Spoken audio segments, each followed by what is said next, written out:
Hello, everybody. Welcome. This is Fernando from sellerboard. Today, we're going to talk with Klaidas from AMZ BEES. It's an Amazon agency. He's full of tips for us. So stick around. You're going to like this.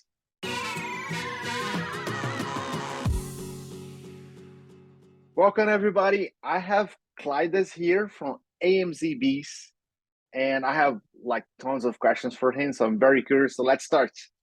Klaidas, Hi, tell me everyone. about yourself. So I'm a 23-year-old entrepreneur. I run AMZ BEES agency. I founded this agency, and we manage Amazon accounts, full service, PPC, technical, strategic aspects, etc.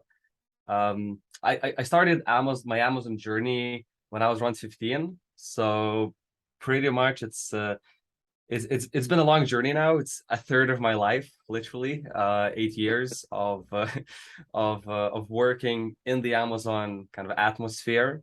When I started still in school, did I did want to be an entrepreneur, and I wanted to be a business person, but I never thought that Amazon would be it, and how significant Amazon would be actually.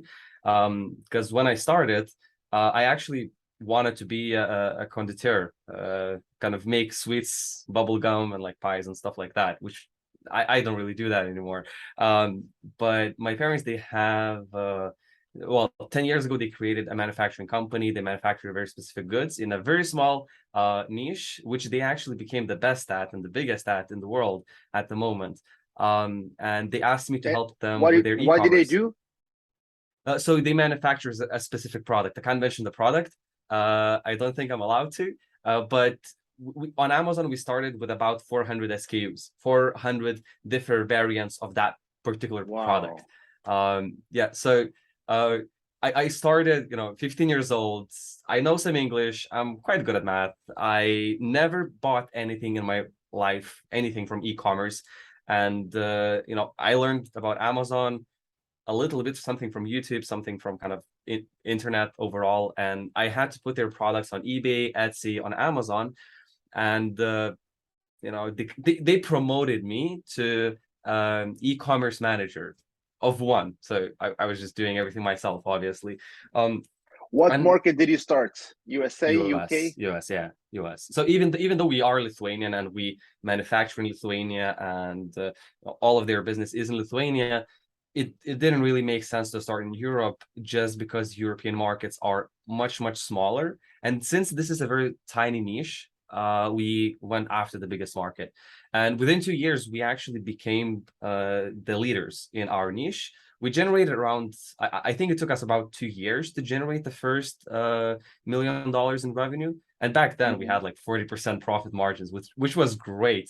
The days of 2015, 2016, like 6%, 7% ACOS. Yeah, those were the days. So it took us Oh, about 2 years kind of to reach seven figures, where we really understood that, okay, so this channel can actually bring revenue, can actually bring profitability, because everything else, the majority of the business of my parents' business was in distribution. So their distributors are in Australia, Japan, US, Canada, literally all around the world. nice. So for us, Amazon started to show promise. And basically the story goes that after school, I went to join the military. We have the voluntary military service for 9 months in Lithuania. So I voluntarily joined the military. And during the weekends, often they would kind of let us go home, which was cool. Obviously, I was still working on Amazon. And after military, I started studying IT programming, because that was one of my passions.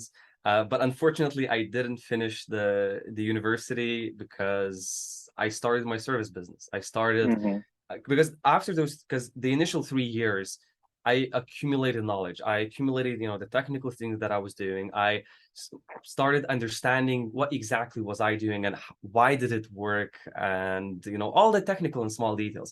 And what basically happened is that after those 3 years, I started sharing what I learned. I started just posting in our local Facebook group, and then I started speaking at events. In our meetups, like 120 people meetups, started speaking at different conferences in Lithuania. I started giving interviews, because people started coming, from radio, for national television, from some of the biggest countries, media outlets, asking for interviews, asking for articles about like Amazon. So I just started writing, started speaking, and slowly my agency came to be. And now, after literally thousands of different products that went through my eyes and my research, hundreds of businesses that have helped, that I've consulted, and growing the team, growing our clients' business, after literally tens of millions of dollars in profit generated for our clients. Here we are. Nice. It's been a ride. It's been a hell of a ride. Yeah. Nice. Who came up with the name AMZ BEES? It's hard to say. I think it was my dad, actually. Really? Because yes, so he's an incredible person. He's an incredible businessman, and he's an incredibly good marketer.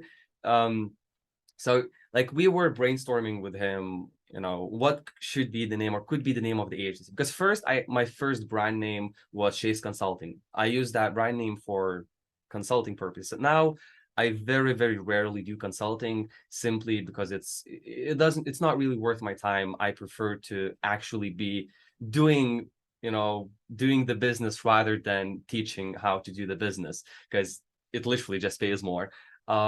So I think, like, with my dad, we kind of, it took us around a month or two to even find the name, but we were brainstorming and searching like different animals, or how we could tie the brand name, because the agency was always meant to be like for Amazon for Amazon account management. We do Walmart for some of our key clients. We don't offer that as a separate service, but it was kind of, together with my dad, we kind of created the AMZ BEES brand name, which I think it fits. I think we visualize ourselves as a hive, and we're the worker bees, bringing honey for our queen bee, which is the client, right? So Nice. the client is the queen bee. We do all the work, but the client actually has to obviously do some production and help us. But with that cohesion, with our knowledge, with our team, we're able to actually bring the honey back to the queen bee, right? Making honey for our clients. So that's how it kind of began. Among the service you provide, which one is your favorite? Is it PPC? Is it listing optimization? Is it discovering new products? Yeah, so there's actually a very simple answer to that. We only have one service. We don't provide any parts of the account management. There's only one service that a client could come to us and say, we want to work with you. What do you do? So we do full account management. We do PPC. We do technical analysis. We do catalog issues, everything from the strategic aspect to the advertising, and sometimes even proper business consulting in there, like our clients' corporate business structures, to make sure that they actually set up their business as they grow. Because when in a couple of years, when you grow from doing on Amazon $1 million a month to now with that client we're doing 20 million a year. This well, they were doing 50K a month, something like that, $1 million a year, more or less. Last year we did 20 million. This year we're going to do around 30-40 million. You really have to understand how your business should be structured and grow. So kind of we help with that as well, but mainly it's account management. We don't separately do PPC. We don't separately fix catalog issues or help with a strategy, simply because we see that when we have the ability to work with the full aspect of the business, we have a lot more control, and we're able to bring or deliver much better results. Simply put, because the majority of our initial clients, when I started, they were manufacturing companies, they were retail brands that sell in retail, they sell to distributors, and the saying, the client is always right. In our case, the client is almost never right. So we had to make sure, in our relationship with our clients, in most cases, we make sure that the client doesn't touch anything on the Amazon. Like they obviously see everything, they create the shipments, they do the customer support, but if they want to upload an image, or if they want to change anything, they're not allowed to. They message us, we make sure that's being done, because there's been a lot of cases where a client wants to, the seller wants to change their title to, whatever, and they Bestseller. do it in a different way. They do it in such a way that actually, Better than competitor creates, XYZ. yeah. And it creates sometimes creates catalog issues. Sometimes, just keywords are just missing from the titles or whatever. So we kind of prefer to have the full control, because it allows us actually to do things by the book. It allows us to focus on the best products. It allows us to, help our clients make better strategic decisions on which products to invest more money. We're able to, consult on the overall business rather than just one small part of the business. And that's what I prefer to do. Nice. What do you think is the main challenges that the sellers are facing in 2022? Profitability. Profitability. It's profitability. I mean, obviously, we can include a lot of costs into that, right? Amazon increasing fees twice a year now. Then we have the increased manufacturing And it's going costs, to increase for holidays. Yeah, the Q4 increase, all that. Obviously, there are sometimes ways to battle this and kind of try to increase your profitability, but it's quite rare. Advertising costs are rising. Literally, the cost per clicks for the same keywords that we have to maintain the top of search position. I'm talking about the middle or end of top of search, not the first one. The first one was always like 30% more expensive. So for us to keep the same positions now, we see that we're paying a lot more than we did last year. And in most cases, we're getting very similar traffic, very similar conversions. So the profitability is hurting. So we have to try to find more, lower hanging fruits. But at the end of the day, when you have a specific product that doesn't have, an audience of the entire Amazon customer base, right? A niche product that, I have a phone stand, right? How many people are buying, a phone stand? How many keywords are there for the specific type of phone stand, right? So how many long tail keywords are there? When will you end up with those? Like when they're gonna end. So there's not that many low-hanging fruits at the end of the day. So in some cases, we, if we have a situation, which is rare, like it really depends on the product, right? We optimize our category because we can drop the fees from 50% to sometimes 8% to sometimes 15%, 12%, depending if that new general ledger category actually works. For example, if you're selling in all electronics GL, why wouldn't you? What is GL? So GL is a general ledger. So this is the category that determines your fee structure. Okay.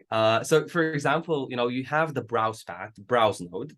So the browse node is where you get the bestseller badge. This is where you get your BSR, right? So this browse node determines your keywords, right? It determines because Amazon, for every browse node, they have a huge set of keywords and keyword variations, and depending on your browse node, you are appearing on the same subcategory competitor pages, and there's a lot of other nuances to that.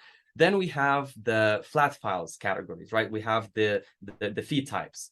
That category determines what your variations could be, for example, right? And what your fields in your product is. And then we have the third category type, which is the GL categories. This is I think it's one of the, I would say it's very rare that someone is talking about this, but we have had a lot of success with it, actually. So the GL category, the general ledger category, is the category where, you would, if you go into the product, you would probably see, toys and games or electronics or industrial scientific at the browse search, right? Not the browse node, but the browse search. So with the help of the brand registry team and the seller support, we're able, where it fits, to switch from, for example, all electronics GL to industrial and scientific.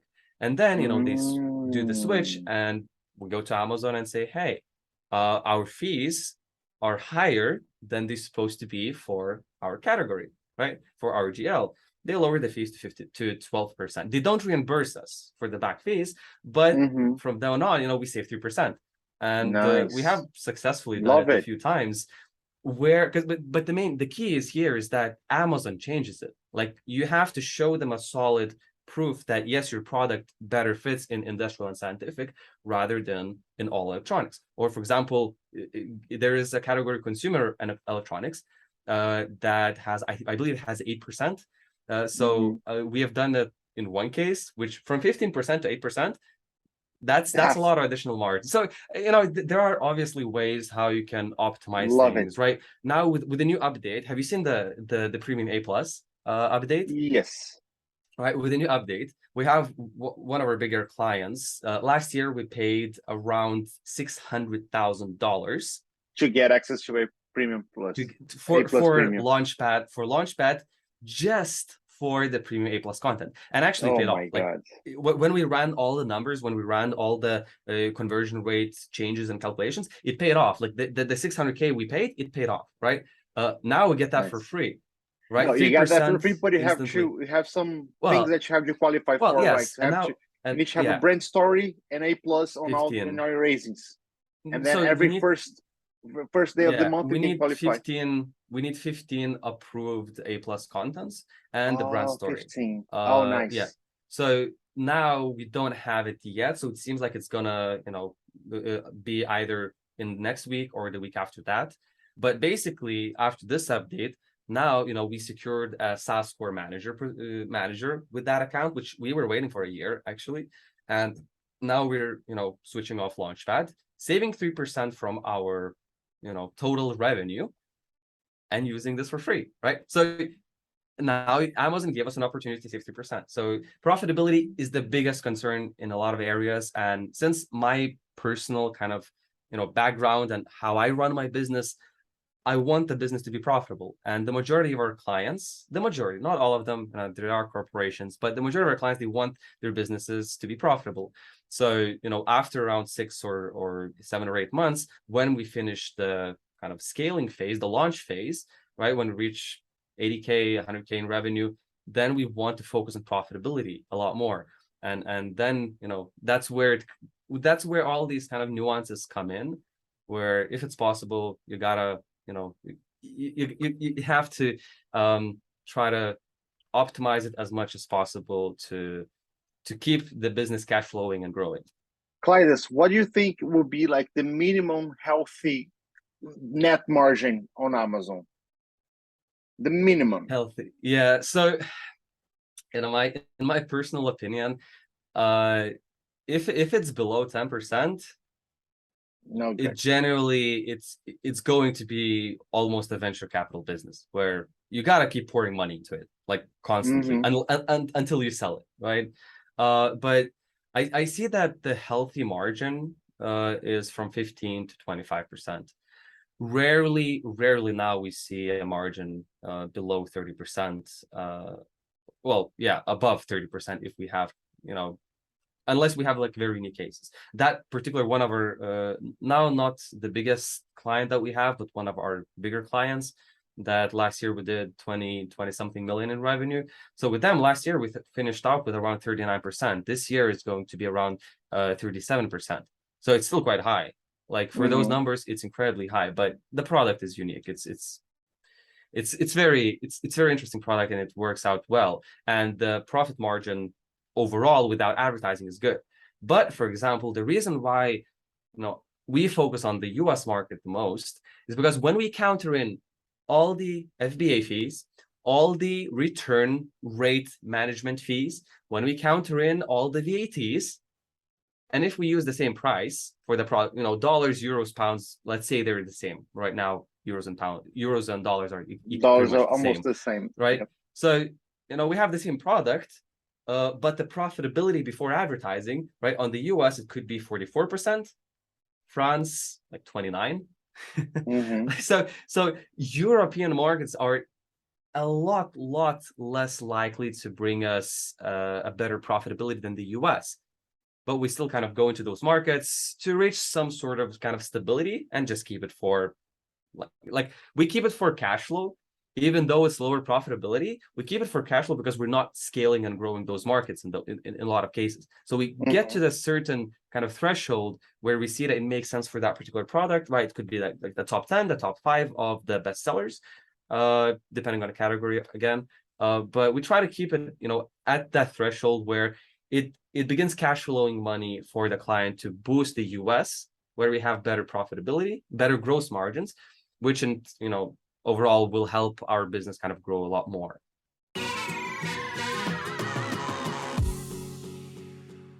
Klaidas, tell me something. What are the biggest mistakes you see your clients do when they arrive to work with you? What are the main things that you like can spot and can fix? So, I mean, there are a lot. there always is. You really, realistically, you can't expect a standalone seller to be a powerhouse of knowledge, right? Like as someone who has been working in the Amazon space for 8 years, and I have a team of 16 people who are full-time working, in the Amazon space, in different departments, different areas, researching different areas. Even I don't know everything. Like there's so deep areas that you can get into this, that you can't know everything, right? It's the collective mind, right? The bees, the collective mind of the bees, right, of the hive, can help you fix everything. So the biggest thing that we see having the most impact long term, right? The first thing that we try to set into motion, because it takes a lot of time, is the product. Yeah, you're with me. Okay, so it's the it's the product detail page optimization, right? The infographics, the A+ content or the premium A+ content, and the listing copy.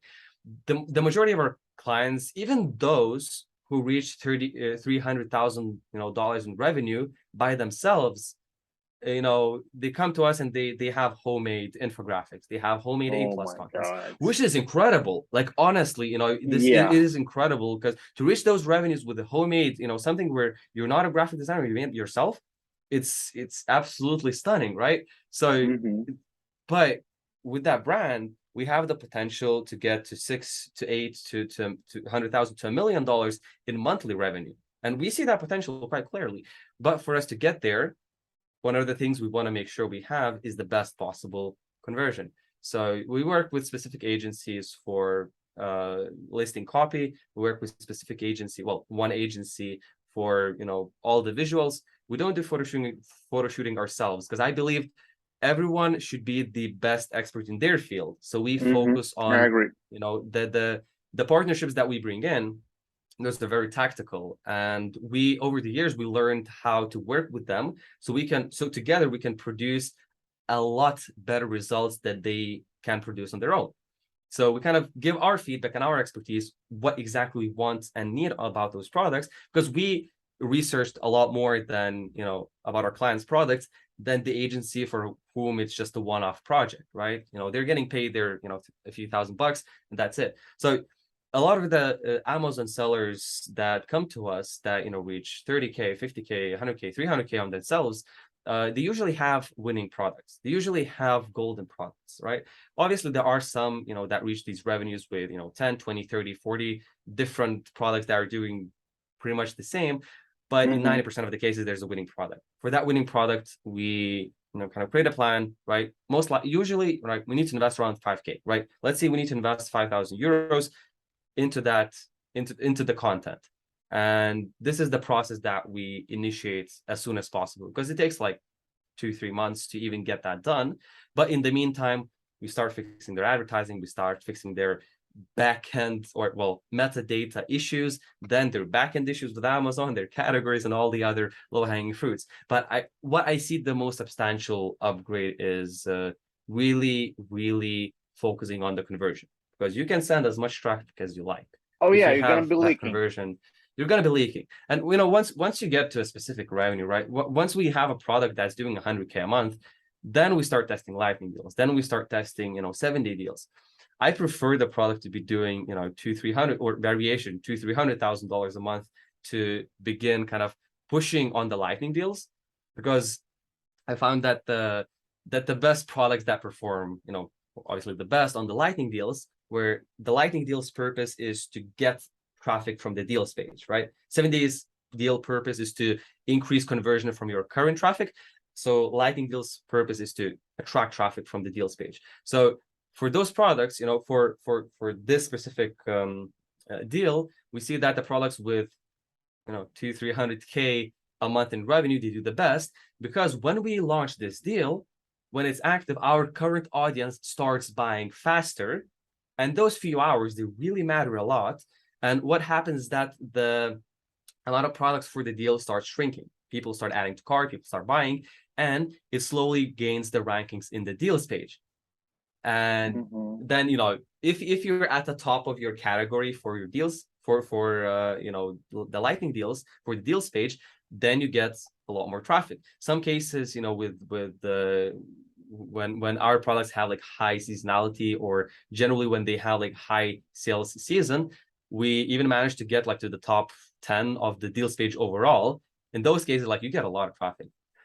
Obviously nothing compared to the deal of the day, where with the deal of the day, you get, like, every single time we ran a deal of the day, our product was the most popular from all the top deals. So, right, you have like 6 or 3 or 4 sometimes top deals, right? The deals that are on top always. Those are deals are actually free. Like, you don't have to pay for them, just a discount. There's a lot of other restrictions for that, and to get that, you have to work for it. But once you get that deal, the most previous deal, unfortunately, we got it in summer. It's a like anti-summer product. We did $200,000 in sales, daily sales, where the standard for us was $25,000 a day. When it was semi-season, which was Q1, we did a top deal. We were the best deal. So Amazon showed our product at Amazon.com. So Amazon.com, first page, in the middle, you see our product.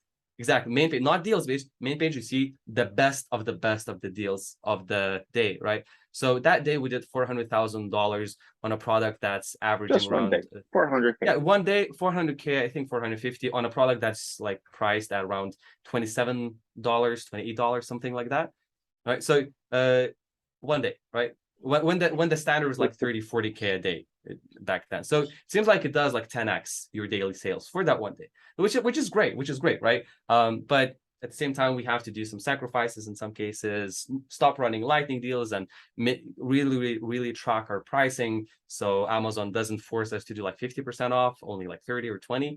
So there are nuances, but once you get to big enough revenue or traffic with your products or variations, the deals game and strategy, and it's a game changer. Like, it really can accelerate the business a lot more. So we do weekly lightning deals. Every single week we have a lightning deal running, right? 70 deals on the high volume product. 70 deals are great, but when you have a product that's let's say doing $1 million a month, right? One product, and you want to run a 70 deal, what's your purpose? To get more rankings? But you're already on like 30,000 keywords, right? You already are on 30,000 keywords at the top. Like, your current traffic is great. It's already converting well. Usually there isn't a lot more additional keywords where you could realistically rank better. So you do a lightning deal and get that extra traffic, that wasn't looking for your product, but your product fits the general audience, right? So anyway, yeah. So I talked a lot about that. No, it's not sure what great. your initial question was. It's a topic that I in the recent kind of months I've been really diving into deep, because generally as the CEO, and still our team is relatively small, I guess, compared to the giants, who hire a lot of virtual kind of teams, because our team is all in-house. Like, our team is fully in the office. So like, for us, I still work with our biggest accounts, and I still kind of oversee the high level strategy of our biggest accounts, because in some cases I want to use my experience and knowledge to make sure that the top level strategy is being done the best, and that's how we can we generate the best of the best results in some of those cases. Nice. Klaidas, tell me something. How people contact you, how people can get in touch with you? So basically, just you can follow me on LinkedIn. Klaidas Šiuipys. That's pretty much it. You can follow me on LinkedIn. You can follow AMZ BEES on LinkedIn or Facebook, or generally, if you are selling on Amazon, doing at least $30,000 a month, you can apply to the wait list on our website, amzbees.com. We currently There you don't go. really have a lot of spots open, and we really carefully pick who we work with, for the main reason that we want to make sure that it's a win-win situation. And Oh yeah, since our limited capacity, when we take on a client, I have to make sure that we're putting all the resources to that, so we can kind of kickstart the business. So if you're doing at least $30,000 a month on Amazon, you can apply, and yeah, we'll have a chat. question. Why does it say AMZ BEES is in Dubai here on LinkedIn? So mainly we are in United Arab Emirates, and actually pretty much all of our locations are there. One of our offices is in Lithuania, since I'm from Lithuania, so it's kind of here and there. Oh, nice. We find Cool. we found that for a lot of our bigger clients, it's more preferable that our companies is there. Nice. Perfect. Klaidas, thank you so much for your time. I really enjoyed having the conversation with you. I knew I would love that conversation. Thank you so much. Guys, you have their link below in the video if you want to contact Klaidas.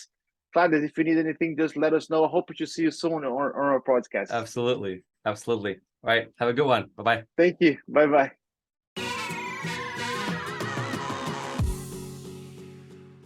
Well, this is it. That's the end of our interview. Thank you so much for watching. I hope you liked it. Don't forget to click on sellerboard.com. If you are selling on Amazon, if you need to have full control of your sales, you got to use sellerboard.com. I'll see you guys in the next video. Bye-bye.